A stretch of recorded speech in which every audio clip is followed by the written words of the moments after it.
Hello friends, welcome to my new video. और उम्मीद करता हूँ आप और आपकी फैमिली में सभी लोग अच्छे होंगे। और अभी मैं फिलहाल तो द्वारका में हूँ और मैं आपको चार धाम में से एक धाम जो कि द्वारका में है, द्वारकाधीश टेम्पल, उसका दर्शन करवाने वालों। दर्शन करने का सही तरीका क्या होता है ये सब कुछ इस वीडियो में आपको बताऊंगा। साथ साथ द्वारका में और भी जो भी टूरिस्ट प्लेसेस है द्वारका में जो कि आपको विजिट करना चाहिए, घूमना चाहिए, दर्शन करने जाना चाहिए, वो सब कुछ मैं इस वीडियो में आपको बताऊंगा।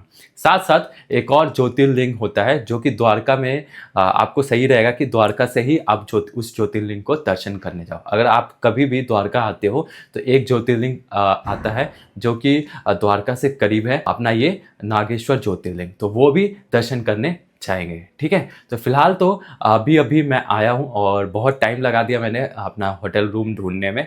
तो कुछ इस तरीके का होटल रूम लिया है दोस्तों, दिखा देता हूँ मैं आपको। ठीक है, तो अभी बहुत सामान बिखेर रखा है और कुछ इस तरीके का होटल रूम है। और ये देख लो, वॉशरूम कुछ इस तरीके का वॉशरूम आपको मिलेगा। इधर आपको वॉश बेसिन मिल जाता है। ठीक है, ये कुछ इस तरीके का। तो इस रूम का प्राइस क्या लगा है और इस रूम के बारे में पिछली मैंने एक और वीडियो बना रखी है जिसमें मैंने बताया कि द्वारका ये सोमनाथ से कैसे आप द्वारका आ सकते हो। उसी वीडियो में मैंने इस रूम का डिटेल दे रखा है।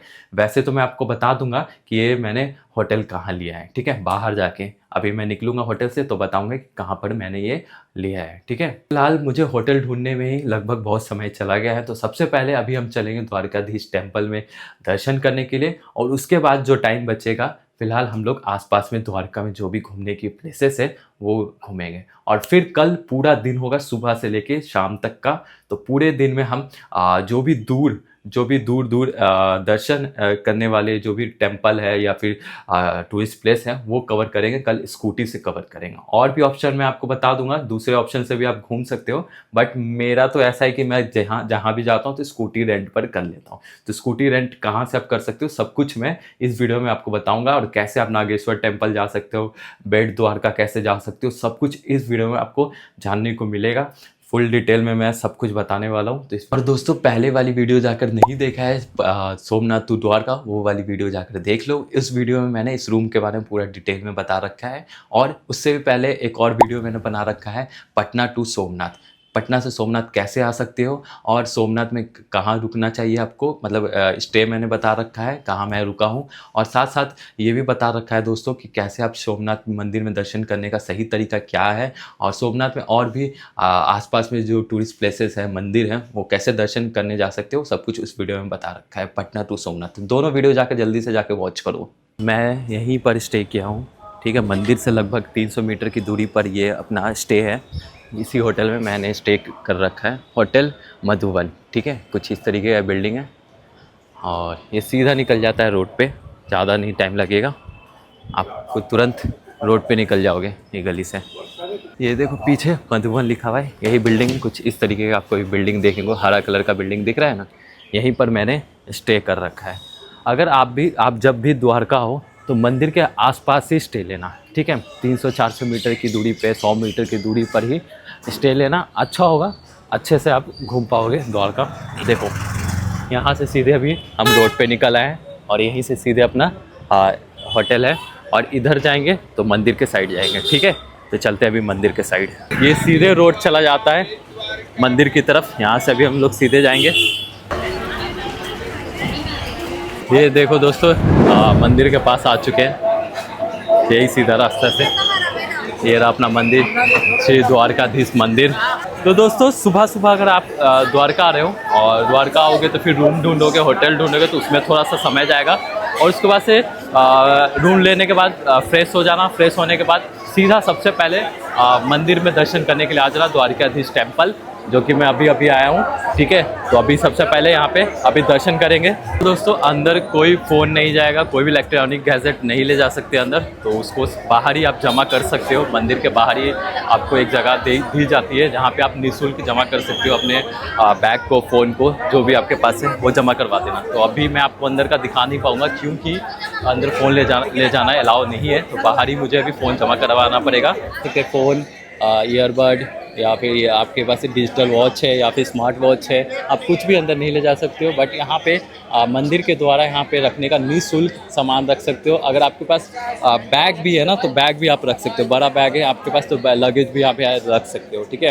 आपके पास बैग पैक है, सब रख सकते हो, ठीक है। तो यहाँ सुविधा दे रखी है। और जूता घर भी है, आप यहाँ जमा करवा सकते हो। शूज़ स्टैंड भी है यहाँ पे सामने, आप देख सकते हो, ठीक है। तो दोनों ऑप्शन है आपके पास, कोई दिक्कत नहीं है यहाँ पे जूते और फ़ोन रखने के लिए। और अगर आपके पास बैग लगेज बड़ा बैग है तो आप बाहर रखवा सकते हो और फिर अंदर दर्शन करने के लिए जा सकते हो।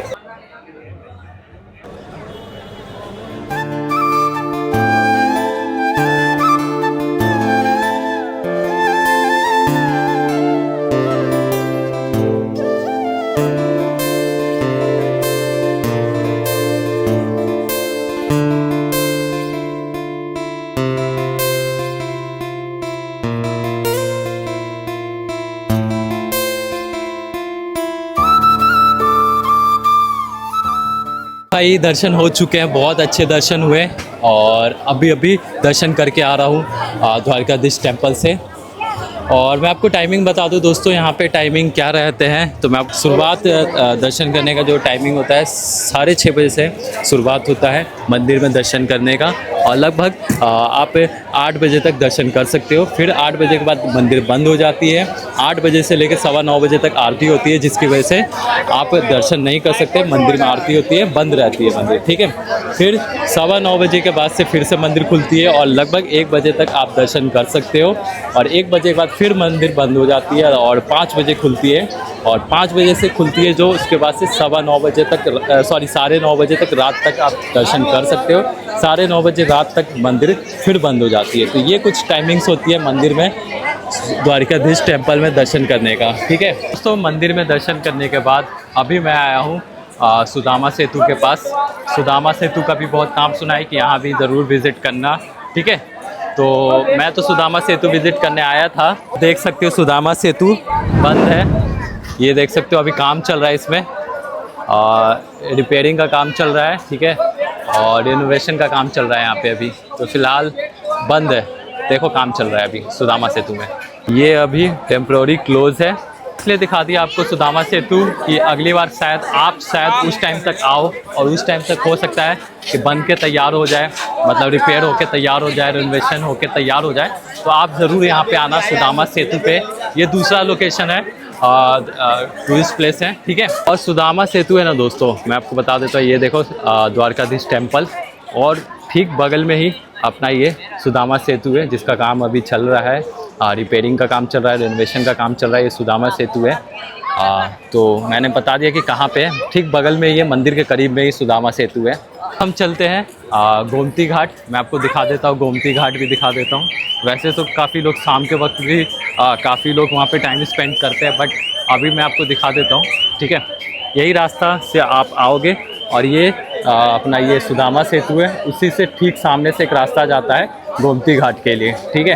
तो चलते हैं अभी सीधे गोमती घाट की तरफ। अभी आ चुके हैं गोमती घाट, ठीक है। और ये गोमती घाट है ना, स्नान करने की जगह है, देख सकते हो। काफ़ी लोग यहाँ स्नान करके, यहीं से स्नान करके कितने लोग यहाँ से मंदिर में दर्शन करने के लिए लोग जाते हैं गोमती घाट से, ठीक है। और ये जो आप रिवर देख रहे हो ना, ये रिवर सीधे जाके समुद्र में मिल जाती है और ये रिवर का नाम गोमती रिवर है, ठीक है। तो आपको हर थोड़ी दूर पे कुछ इस तरीके का बैठने का आपको देखने को मिलेगा, बैठ सकते हो रिवर के किनारे। बट एक इंटरेस्टिंग चीज़ है, जब लहर तेज़ होती है ना, तो बैठे हुए लोग भी भीग जाते हैं, ठीक है। जो आप ये देख रहे हो, ये जो बैठने की जगह है, इतनी लहर तेज़ हो जाती है कि इस पर बैठे हुए भी रहोगे तो फिर भीग जाओगे। चलो दिखाता हूँ मैं अभी आपको। ये देखो, ये ऐसे पानी आपको देखने को मिलेगा। और बड़ी बड़ी लहरें जब आएगी ना, तो पानी का पूरा लोग भीग जाते हैं यहाँ बैठे हुए लोग। ये देखो, ऐसा कुछ होता है यहाँ पे। और इस पॉइंट को बोलते हैं दोस्तों संगम पॉइंट, ठीक है। गोमती रिवर और ये गोमती घाट, ठीक है। ये इसे गोमती घाट भी कहते हैं और ये संगम पॉइंट है। ये जितने आपको बने हुए दिख रहे हैं ना, ये सारा गोमती घाट है, ठीक है।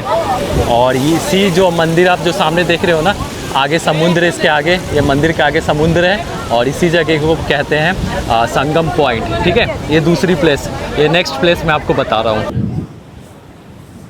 इस प्लेस पर ज़रूर से ज़रूर आना। इसे कहते हैं संगम पॉइंट। मंदिर देखो और यही पहचान है संगम पॉइंट का, ठीक है।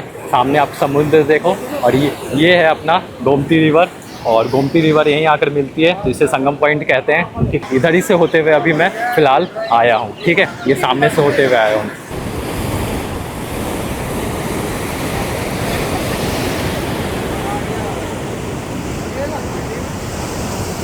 इसी के ठीक ये मंदिर से सीधे ये रास्ता सामने जाता है द्वारका बीच की तरफ। तो नेक्स्ट लोकेशन अपना वही रहेगा। तो कुछ इधर से आया हूँ और इधर से अभी द्वारका बीच की तरफ जा रहा हूँ, ठीक है। जैसे जैसे मैं आपको बता रहा हूँ वैसे आप फॉलो करते हो, आराम से एक एक करके सारे लोकेशन को आप घूम पाओगे, देख पाओगे, ठीक है। तो चलते हैं। और साइड से जैसे ऊपर जाओगे तो किनारे से पूरा सी व्यू पॉइंट 5 4 3 2 1 करके बना हुआ है। आप पूरा ओशन को देखते हुए, समुद्र को देखते हुए द्वारका बीच तक जाओगे, ठीक है। चल, सामने आपको समुद्र देखने को मिलेगा, ये मंदिर, और यही सीधे अभी हम चलेंगे सामने द्वारका बीच जाएंगे। फिर वो लाइट हाउस आपको सामने दिख रहा होगा, वहाँ जाएंगे सीधे, ठीक है।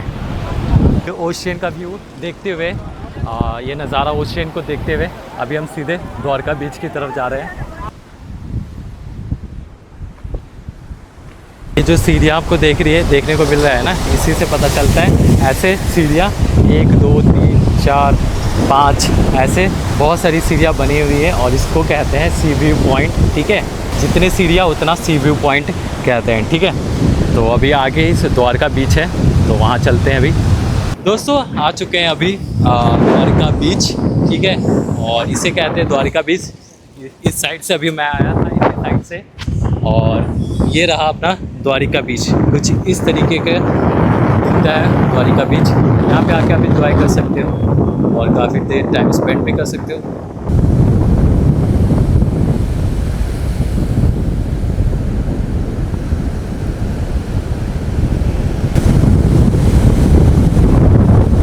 तो यही रास्ता आप फॉलो करते हुए आओगे, ये सीधे इधर से, तो आपको ये लाइट हाउस की तरफ जाने का रास्ता मिलेगा। तो अगला लोकेशन पे अभी हम चलेंगे, लाइट हाउस की तरफ चलते हैं। अभी लाइट हाउस आपको दिख रहा होगा, तो आपको पीछे अभी लाइट हाउस दिख रहा होगा, और यहाँ पे आओ और यहाँ पे बहुत अच्छी अच्छी फ़ोटोज़ आपकी आ सकती है। ये देख सकते हो पीछे, मैं आपको लाइट हाउस दिखाता हूँ। ये देखो दोस्तों, ये अगला लोकेशन है। यहाँ पर ज़रूर आना, यहाँ से फ़ोटोज़ आपकी बहुत अच्छी आएगी। लाइट हाउस है, और शाम के वक्त पे यहाँ पे आते हो, बहुत अच्छी अच्छी फ़ोटोज़ आपकी आएगी लाइट हाउस के साथ। तो ज़रूर आना यहाँ पे। और जितनी भी लोकेशन मैंने बताई है ना, वो सारी लोकेशन को आप आराम से घूमना, टाइम स्पेंड करके घूमना। वीडियो बनाने के लिए मैंने बहुत जल्दी मैंने सारी प्लेसेस को आपको दिखाया है। ये प्लेसेस को आप जब सुबह आप ट्रेन से आते हो, होटल लेते हो, फिर आराम से दर्शन करना। और जितनी भी लोकेशंस मैंने बताई वो सारी लोकेशंस आप धीरे धीरे करके एंजॉय करते हुए आप इसको घूमना और एंजॉय करना, ठीक है।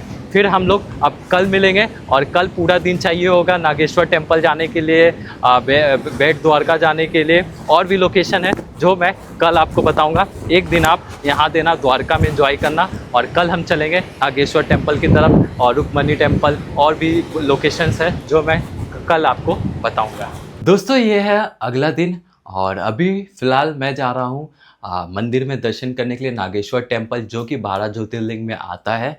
तो वो अभी जा रहे हैं। ये है अगला दिन, और इस चीज़ के लिए, नागेश्वर टेम्पल के लिए ना, एक स्पेशल डे निकाल देना कि सुबह से आप सुबह से पूरे दिन लगने वाले हैं, क्योंकि 6-7 घंटे आपको लगेंगे जितने प्लेसेस मैं आपको घुमाने वाला हूँ। आप चाहो ना तो सोमनाथ से सुबह सुबह द्वारका आकर आप होटल ले लेना, फट से दर्शन कर लेना, और दर्शन करने के बाद फट से आप नागेश्वर टेम्पल के लिए चले जाना, और भी कुछ प्लेसेस आप कवर कर लेना, और फिर आप रात को सोकर और अगले दिन सुबह आप निकल सकते हो। कुछ ऐसा भी कर सकते हो आप। लेकिन मैं 2 दिन का समय लूँगा। क्यों? लेकिन मेरी तरह आप 2 दिन लेकर आना। 2 दिन में आराम से आप पूरा द्वारकाधीश टेम्पल और बाकी सब जितने भी टूरिस्ट प्लेसेस हैं ना, और नागेश्वर टेम्पल जो ज्योतिर्लिंग है, वो सब कुछ आप 2 दिन में आराम से धीरे धीरे कर सकते हो। ठीक है, मतलब कि अगर एक दिन में करना चाहोगे तो बहुत जल्दी जल्दी करना पड़ेगा और छूट भी सकता है कुछ कुछ प्लेसेस। ठीक है, तो इसलिए 2 दिन निकाल के आना आप द्वारकाधीश के लिए, द्वारका के लिए। तो अभी फिलहाल मैं रेडी हो चुका हूँ और चलते हैं फिर। दोस्तों यहाँ काफ़ी सारे ऑटो मिल जाएंगे जो कि आपको पूरे दिन आपको द्वारका में घुमा देंगे और आपको नागेश्वर ज्योतिर्लिंग का भी दर्शन करवा देंगे और द्वारकाधीश में जहाँ जहाँ टूरिस्ट प्लेसेस हैं वो सारा आपको दिन भर में घुमा देंगे। ऑटो वाले आपको चार्ज करेंगे 300 रुपये और 200 से 300 रुपये शेयरिंग में चार्ज करेंगे। आप चाहो तो पूरा ऑटो बुक करके भी जा सकते हो और चाहो तो शेयरिंग में भी जा सकते हो। शेयरिंग का किराया आपको 200 से 300 रुपये आपको लगेंगे और ये ऑटो आपको मंदिर के आसपास ही आपको मिल जाएगा। जगह जगह पे ऑटो वाले होते हैं, आपको डायरेक्ट सामने से पूछेंगे आपको जाने के लिए। ये आप ऑटो से आप पूरा द्वारका घूम सकते हो। दोस्तों अभी सुबह सुबह का टाइम है और अभी मैं नाश्ता करने आया हूँ और आपको पता है मैं अभी नाश्ता क्या करने वाला हूँ।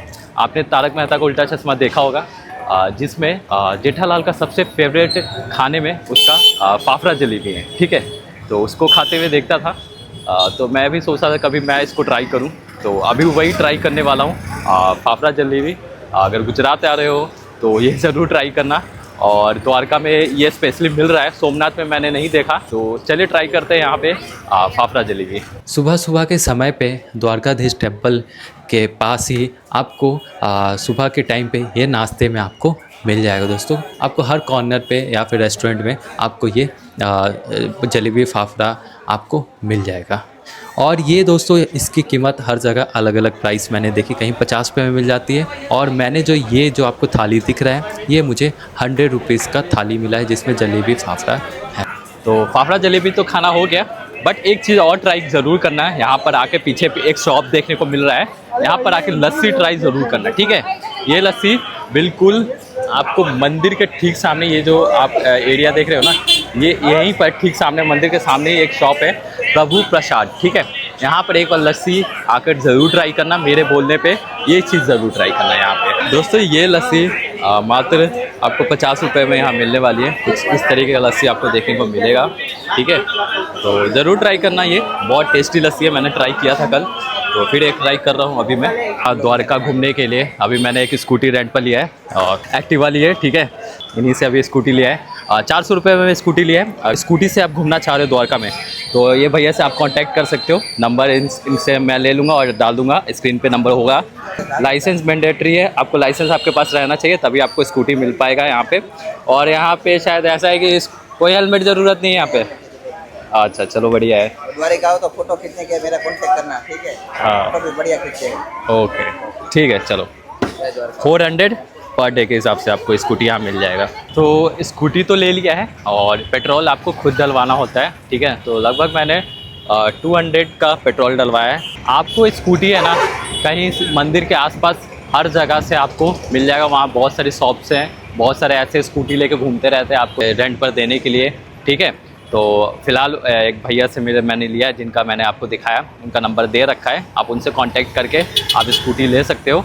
कहीं आपको 400 रुपये में देंगे, कहीं आपको 500 रुपये में भी स्कूटी देंगे। 400 से स्कूटी स्टार्ट हो जाता है यहाँ पे, तो आपको 400 से 500 रुपये आपको स्कूटी का यहाँ चार्ज लगने वाला है। मैंने 400 दिया है और अगर आप चाहते हो आपका बजट और अच्छा है तो आपको ये टैक्सी भी लेकर जा सकते हो। टैक्सी आपको कम से कम 2000 से 2500 रुपये आपको किराया आपको लगेगा टैक्सी से घूमने में द्वारका। ठीक है, द्वारका से आपको लेके जाएंगे नागेश्वर टेम्पल और भी बहुत सारी जितनी भी लोकेशन आज मैं घूमूंगा तो सारी लोकेशंस आपको टैक्सी और ऑटो से भी आप घूम सकते हो। ये भी आपके पास ऑप्शन है। मैंने स्कूटी लिया है जिसमें मुझे 400 रुपये लगे अपना ये स्कूटी का और 200 रुपये पेट्रोल का लगा है। और लगभग मैं आपको बता दूं दोस्तों, अगर आपके पास 2 पर्सन हो तो बहुत सही हो जाएगा। फिर क्या होगा कि 400 का स्कूटी लोगे, 200 का पेट्रोल डालोगे, 600 रुपये का हो जाएगा। 300 रुपये आपका दोनों में डिवाइड हो जाएगा। ठीक है, अगर 2 पर्सन हो तो 2 पर्सन हो तो आप स्कूटी भी ले सकते हो, अच्छा रहेगा आपके लिए। चलिए सबसे पहले अभी चलते हैं नागेश्वर टेम्पल। सबसे पहले मैं वहीं जा रहा हूँ सुबह सुबह और सबसे पहले वहीं दर्शन करेंगे, फिर उसके बाद से जितनी भी लोकेशन है उसको कवर करेंगे। द्वारकाधीश टेम्पल से लगभग जो दूरी पड़ता है नागेश्वर टेम्पल के लिए, ज्योतिर्लिंग के लिए, वो लगभग 17 किलोमीटर का दूरी रहता है दोस्तों।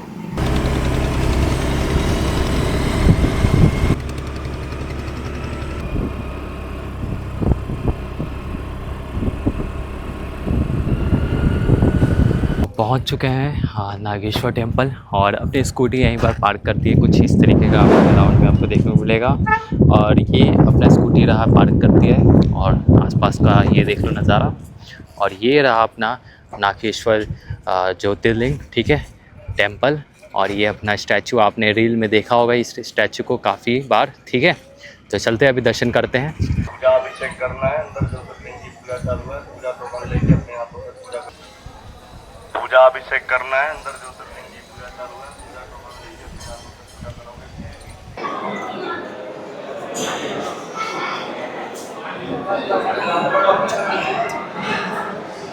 ये देखो, आप भी दर्शन करो दोस्तों, नागेश्वर ज्योतिर्लिंग।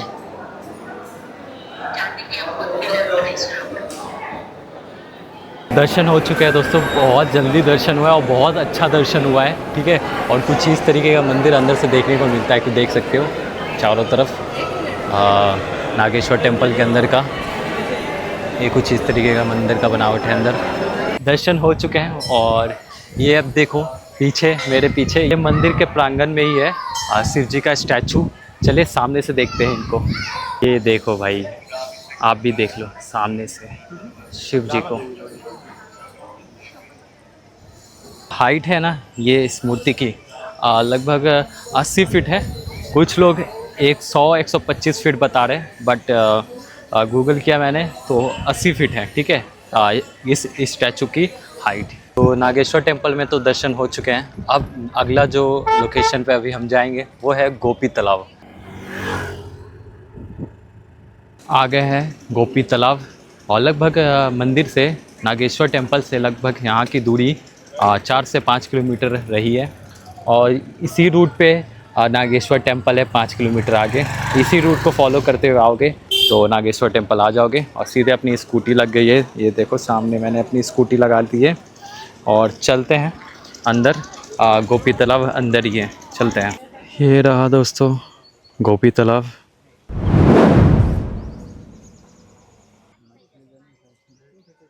तो गोपी तालाब का एक्सप्लोर करने के बाद अब हम सीधे जा रहे हैं बेट द्वारका, ठीक है। तो चलते हैं फिर। जब आप बेट द्वारका की तरफ बढ़ोगे ना तो आपको एक ब्रिज मिलेगा जो कि बहुत फेमस है। आप रील में उसको देखा होगा या फिर आपने किसी का ब्लॉग देखा होगा, तो वो ब्रिज आपको देखने को ज़रूर मिला होगा। देखो दोस्तों सामने वही ब्रिज है, ये सुदर्शन सेतु बोलते हैं इसको, ठीक है। तो चलिए अब करीब से इसको जाकर देखते हैं, आपको भी दिखाते हैं।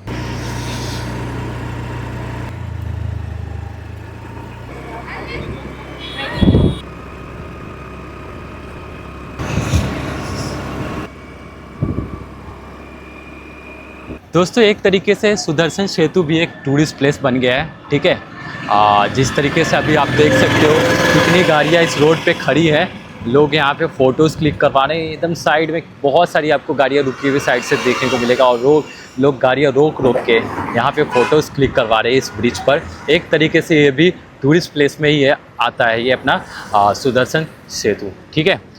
तो चलते हैं आगे मंदिर की तरफ, बेट द्वारका। तो अभी फ़िलहाल हूँ दोस्तों बेट द्वारका में, और यहाँ अभी दर्शन करते हैं द्वारकाधीश टेम्पल, ठीक है।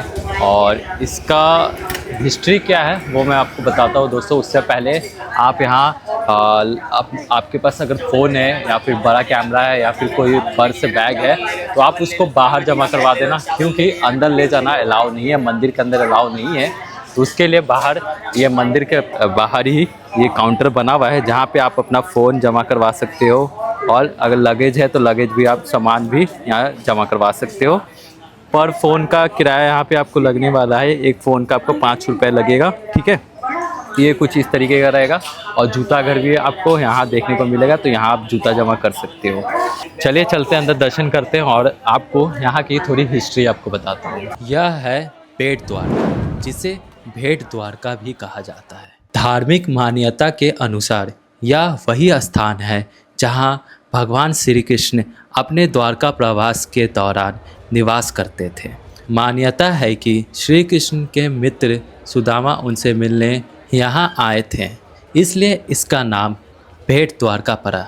आज यहाँ भगवान श्री कृष्ण का प्रसिद्ध मंदिर है, जो भक्तों के लिए बेहद पवित्र स्थान माना जाता है। तो अभी अभी दर्शन करके आ रहा हूँ मैं द्वारकाधीश, बेट द्वारकाधीश का। अब चलते हैं अगले लोकेशन पे। दोस्तों अगली जो लोकेशन पे आए हैं, अभी हम लोग शिवराजपुर बीच आए हैं और यहीं से एंट्री है अभी, और चलते हैं अंदर। शिवराजपुर नेक्स्ट लोकेशन अपना है। अंदर जाने के लिए, शिवराजपुर बीच में अंदर जाने के लिए आपको टिकट लगेगी, जो कि आपको यहाँ आपको टिकट मिलेगा, टिकट विंडो है, ठीक है। और उसी के साइड से ये रास्ता जाता है अंदर बीच की तरफ। तो चलते हैं अभी। तो आ गए हैं दोस्तों शिवराजपुर बीच पर, और बहुत ही अच्छी है यहाँ का नज़ारा है, इतना बेहद सुंदर है ना दोस्तों। ऐसा लग रहा है कि अभी मैं गोवा में हूँ, ठीक है। गोवा वाला थोड़ा बहुत तो वाइब आ रहा है दोस्तों, यहाँ पे बिल्कुल ही आ रहा है, ठीक है। ये देखो, अभी मैं आपको दिखाता हूँ कुछ इस तरीके लोग कैसे एंजॉय कर रहे हैं यहाँ पे। यहाँ अच्छी खासी फोटोज भी आप क्लिक करवा सकते हो यार, देखो कितना अच्छा क्लिप है, ठीक है। और इधर देखो, ये देखो लोग एंजॉय कर रहे हैं, इसे शिवराजपुर बीच कहते हैं।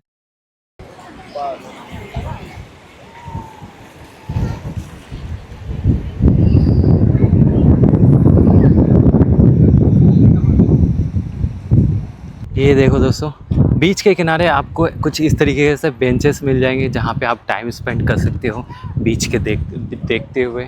और कुछ इस तरीके का लॉन एरिया बना हुआ है। तो दोस्तों यहाँ पे काफ़ी देर वक्त बिताने के बाद, काफ़ी देर मैं टाइम स्पेंड करने के बाद, अब मैं जा रहा हूँ यहाँ से नेक्स्ट लोकेशन पे। अभी मैं रुक्मणी देवी टेम्पल में अभी तक मैं दर्शन नहीं किया हूँ, तो अभी वहाँ चलते हैं फिर। तो अभी फ़िलहाल अभी आ चुके हैं रुक्मणी देवी टेम्पल, ठीक है। ये देखो आप लोग, चलिए दर्शन करते हैं यहाँ पे। यह है द्वारका का प्रसिद्ध रुक्मणी देवी टेम्पल, जो भगवान श्री कृष्ण की पत्नी माता रुक्मणी को समर्पित है।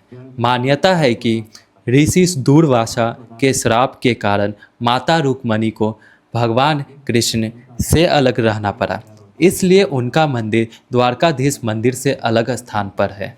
कहा जाता है कि वर्तमान मंदिर करीब 12वीं शताब्दी का है और इसकी दीवारों पर देवी देवताओं और हाथियों की बेहद खूबसूरत नक्काशी देखने को मिलती है। तो रुक्मणी टेम्पल में दर्शन करने के बाद अब हम चल रहे हैं भदकेश्वर टेम्पल।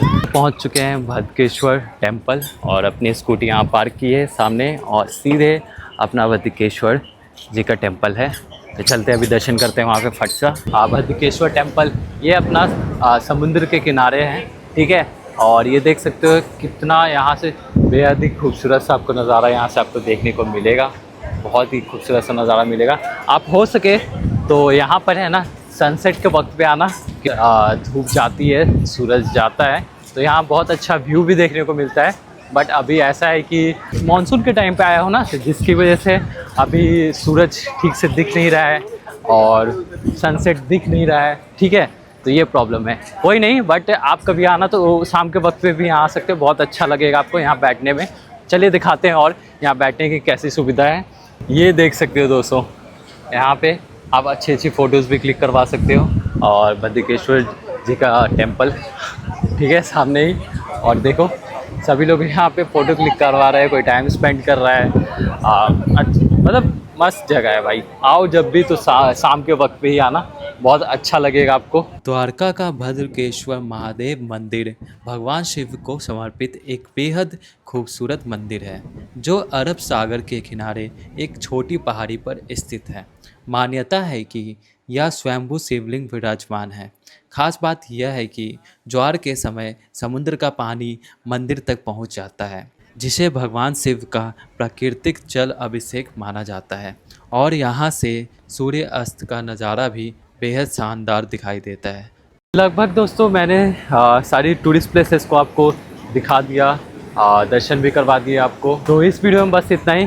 वापस पटना के लिए वापस जाएंगे द्वारका से पटना, और कौन सी ट्रेन से मैं जाने वाला हूँ सब कुछ आगे आपको मैं बताने वाला हूँ कि कौन सी ट्रेन से वापस डायरेक्ट द्वारका से पटना कैसे जाऊँगा, वो कल मैं जाने वाला। कल दोपहर में मेरा ट्रेन है, 12 या 11 बजे के आसपास मेरा ट्रेन है, 11 बजे शायद ट्रेन है। तो कल मिलते हैं आपसे। तो अभी मैं हूँ रेलवे स्टेशन पर, द्वारका के रेलवे स्टेशन पर, और वापस मैं पटना जा रहा हूँ। और वापस पटना जिस ट्रेन से मैं जा रहा हूँ उस ट्रेन का नाम मैं आपको बता देता हूँ। उस ट्रेन का नाम गुवाहाटी द्वारका एक्सप्रेस है। ट्रेन नंबर 15635 है। और आज का सफ़र जो हमारा है ना स्लीपर में रहने वाला है। देख सकते हो सामने द्वारका स्टेशन है, ठीक है। अभी यहीं से अभी बोर्ड करने वाले हैं। और ये ट्रेन जो है अपनी है ना, ये ओखा से खुलती है और लास्ट अपना गुवाहाटी तक जाएगी। तो बट ये ट्रेन का स्टॉप यहाँ पे होता है अपना ये द्वारका में। तो यहीं पर बोर्ड करेंगे और बोर्ड करके पटना चलेंगे, ठीक है। और इस वीडियो में शायद आपको सब कुछ समझ में आ गया हो कि कैसे मैं द्वारका को एक्सप्लोर किया, कैसे द्वारकाधीश्वर टेंपल में दर्शन करने गया, साथ साथ नागेश्वर ज्योतिर्लिंग का भी दर्शन मैंने किया है और आपको बताया है कैसे। तो उम्मीद है ये वीडियो आपको पसंद आएगा। और वीडियो पसंद आए तो लाइक करना, अपने फैमिली और फ्रेंड्स को शेयर ज़रूर करना। जो भी द्वारका आने का सोच रहा है या फिर सोमनाथ, वो मेरी वीडियो आप उनको शेयर कर सकते हो। मैंने सोमनाथ पे भी वीडियो बना रखा है, पटना टू सोमनाथ, और सोमनाथ से कैसे द्वारका आ सकते हो और द्वारका को कैसे एक्सप्लोर कर सकते हो, कहाँ स्टे कर सकते हो, सब कुछ मैंने बता रखा है। तो अपने फैमिली फ्रेंड्स को शेयर कर सकते हो। बहुत इन्फॉर्मेटिव वीडियो है। और मिलते हैं किसी और एक वीडियो पे, तब तक के लिए बाय बाय दोस्तों।